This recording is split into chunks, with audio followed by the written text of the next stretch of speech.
over there in the secondary. But I'm worried about how they're consistently going to play defense and how they're going to stop Muhammad Ibrahim. I mean, that's really what's going to come down. Who's going to run the ball better?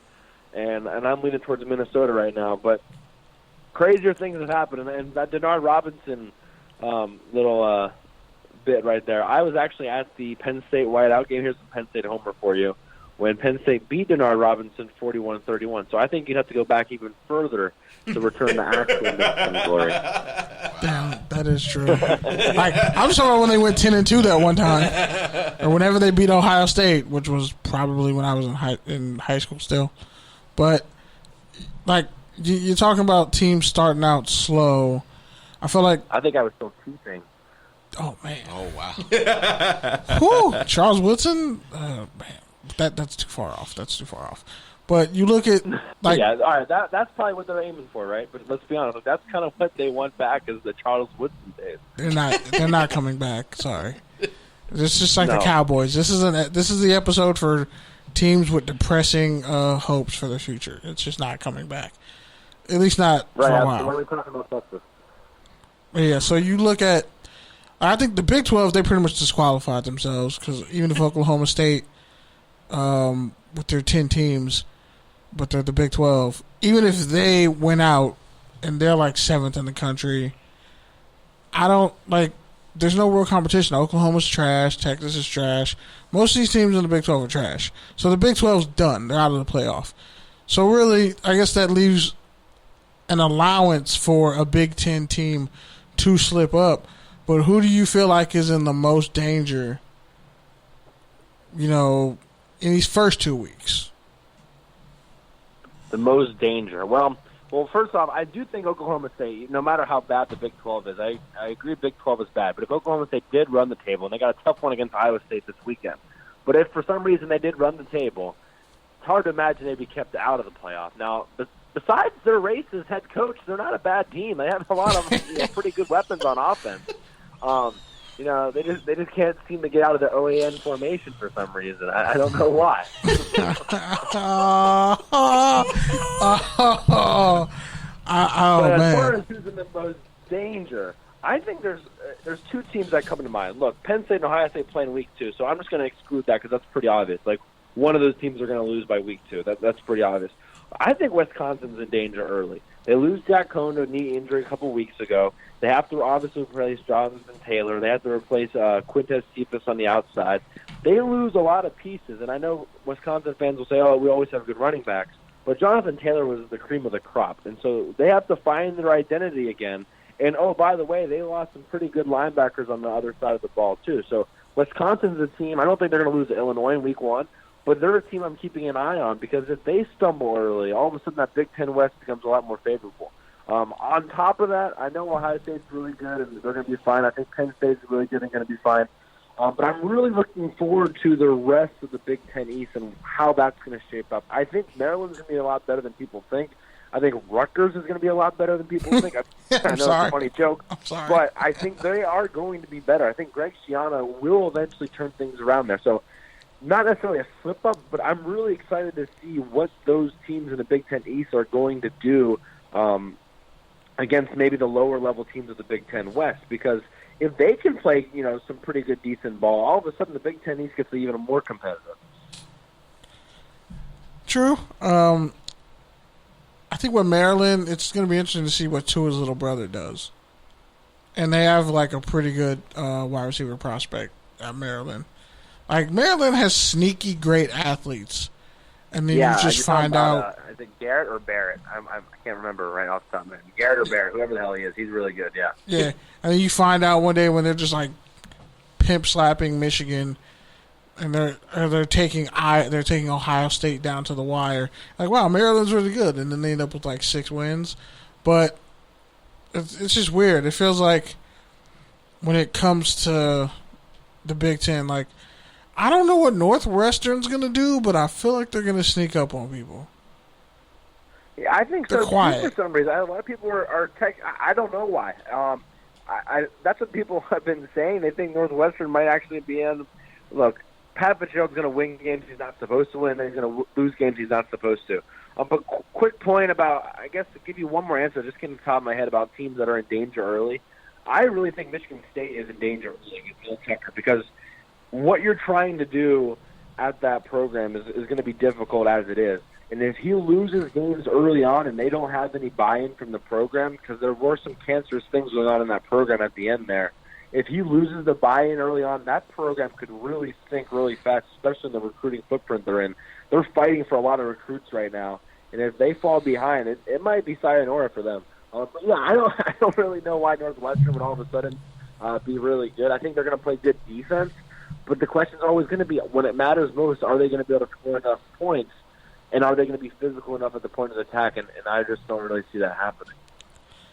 And I have a wild card for you, Iowa. I mean, they're going through their whole situation with ex-players wanting Kirk Ferentz to be fired for intentional racism and discrimination. That program's kind of slowly having, the blankets ripped off, so to speak. And for some reason, Iowa just always has like a competent quarterback and a decent run game. So who do you see Iowa upsetting this year, despite all the chaos that program's going through right now? Yeah, it's amazing how hard apparently it is to not be racist. I mean, It's unbelievable. In Iowa, of all places. Right. I mean, it's especially in Iowa. Like, you're exactly right. Like, in Iowa, you can probably get away with being a little bit racist, right? Like, I mean, I'm not saying you can have different water fountains, but you can probably get away with, a little bit of racist things, like, calling them boys all the time or something like that. Like, oh, you're just in Iowa. But the fact that you're getting called out for being a racist in Iowa, I mean, you clearly did something that you ain't supposed to do. So I don't know what they're doing over there, but something's in their corn. That just ain't right. Yeah, like, how do all your famous ex-players call you out for being racist? All of them. Like the best ones. I will say this, that the Akram Wadley case is weird because he's coming out with all this stuff now, but once he left, he was actually pushing for Iowa to recruit his brother. So that one seems a little weird to me. I will give Iowa fans that, just because if it was that bad, why would you push your brother to go to the same school? I don't know all the details, but that does seem a little bit weird to me. I am curious where this will end up going with their lawsuit. Anyway, I think Iowa's going to be really good. They had decided on their quarterback. Spencer Petras is going to be the guy. He's 6'5", 230 pounds. And doesn't Spencer Petras just sound like another Iowa quarterback that you were just like, hasn't he been there for 6 years already? Like, he's going to do the exact same thing as every other Iowa quarterback, and I am so damn excited for it. He's like a Drew Tate with less athleticism but a bigger arm. Right, but he'll be able to see his mistakes before he makes them, so I'm really excited for that. They lose Tristan Wirfs. They lose A.J. Epineza. So they got some things they got to fix on both the offensive and defensive line. And a corner. But they still have Amir Smith. Yes, and they still have Amir Smith from our set at the wide receiver position. And they still have, and I'm not going to be too exuberant here, but I really think Tyler Goodson is one of the best running backs in the country. And he will probably not get enough love ever because of what he's going to have to go through in the Big Ten West. But Tyler Goodson, I mean, he's a super athletic. He's probably one of the most shifty running backs Iowa's ever had. I mean, he I think of like Sean Green type running backs when I think of Iowa, but he's a shifty guy. I really like Tyler Goodson. So I'm not only saying they're going to upset somebody, and I'm not sure who that's necessarily going to be, but I'm not surprised when it all comes down to it. I mean, I think the Big Ten West is going to be the Wild West to begin with, but I wouldn't be surprised if on the last 2 weeks of the season or so. Now, again, the quarterback play inexperience does hurt them there. But I wouldn't be surprised if they're in the running in the last two weeks or so. All right, Cory. So, a few weeks ago or whatever, months, when we talked, you were kind of excited that, we were actually going to get football, some sort of normalcy. But you're also kind of like hesitant, like, I don't know if we'll finish. But now that we've gotten this far and now that we have, a conference returning, just what do you make of this season so far, and what are you looking forward to, as it continues and eventually, hopefully, fingers crossed, concludes? Yeah, that's a really good question because I mean, I don't really remember what I say on these things, to be honest with you. But it's all right. Nobody does. I've been drinking these San Francisco IPAs for the last 3 hours, so I probably won't remember what I say on this one either. It's all right. You've been spitting fire. Keep it coming. You are batting 1,000, sir. Curtin Clayshaw could never. But I think and especially Big Ten fans and eventually Pac-12 fans, which I'm assuming is most of your audience, you got to understand going into this thing that games are going to be canceled, right? I mean, we've already seen that even in the SEC. And I had SEC fans pretty much burning my house down telling me, the SEC would never cancel a game because of the Rona. Well, indeed, it did happen this past week, for example, between Florida and LSU. So it's inevitable. So when that happens, the sky isn't necessarily falling, but I'm still on the caution of, hey, like, the players, they're not the guinea pigs here. And so, hell, the stuff with Journey Brown at Penn State, for example, bring back my homerishness here, they're not telling us what the issue is, but they're saying it's some sort of medical issue. And my only thinking is, what if it's some sort of myocarditis thing that they just found? Because they said it's a recent, finding all of a sudden. So those things still scare me. But as long as we realize that whatever kind of football we get is good football and basically don't have any sort of expectation, if we go into this as we think it's a one-night stand and we come out of it as it's a little bit more, then hell, we won something. But if we go in thinking we're going to get married, I mean, we're probably going to get our hearts broken. That's probably the best way to sum it up. Amen. That was a perfect way to say it. All right, Cory. Ooh. Why don't you go ahead and let people know where they can find you, Hardcore College Football. What's coming up next? Yeah, guys, if you want, and to be honest with you, I'm probably funnier and better when I come on this when I have my own stuff. But if you want to find me, you can find me on Twitter, Hardcore CFB. Of course, I'm on pretty much every podcast platform, and now I should be careful because apparently there's like some really disgusting, like pornish, I don't know what kind of fetish podcast things out there that some people listen to, but I am not on those platforms. But I'm on like the normal ones. So you can go find me, Hardcore College Football. I put out a podcast once a week. I do a pretty good, decent job most of the time. But don't expect like top of the notch quality content. I'm giving you a solid B, C+ most of the time. And so yeah, I hope you enjoy it. The most honest man in show business. Honestly, I'm just waiting for your OnlyFans that's just Penn State takes, like classical Penn State takes.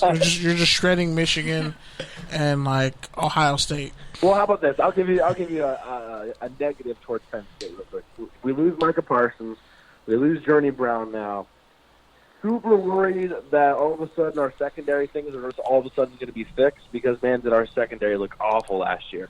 So those are the big concerns. In fact, I do write for the Glory of Old State when it comes to Penn State stuff, and I took Indiana to cover, to be fair. And I still think Indiana, depending on what they do, and I'm a huge not Josh Allen. I can't think of his first name. Coach Allen, I'm just going to call him. Huge Coach Allen fan. Tim Allen. No, that's not Tim Allen. Whatever. It's Indiana. Nobody ever knows their names. It's okay. It's not okay, but whatever. In any case, it is. Coach Allen, a huge fan. He's a super energetic, super passionate guy. A lot of respect for him. I think Michael Penix Jr. is a really good quarterback. They can flirt with Penn State for quite a while. It's going to be up to whether or not they can run the ball enough to actually put Penn State away. But it's going to be a close game. If you're betting again, I don't bet. I'm pretty sure I'm living in the only state that doesn't allow betting. But I would take the Hoosiers to cover. All right, man. Well, enjoy the rest of your time in our time zone and keep up the great work, and we'll check in with you soon. Hey, I will do my best. You guys continue to put out good content. I'm looking forward to whatever the hell we have coming our way. All right, man. Have a good night. Peace. Hey, you too. Thanks, guys.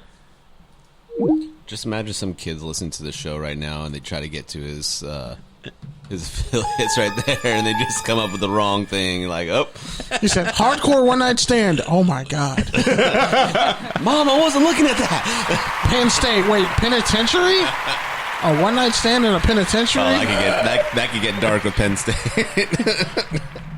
Oh man, all it takes is 4 letters, and he's like, "Wait, why are there X's in this title?" Oh God.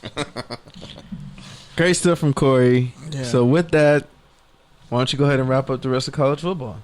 Indeed. So, Florida gonna Florida, y'all. Just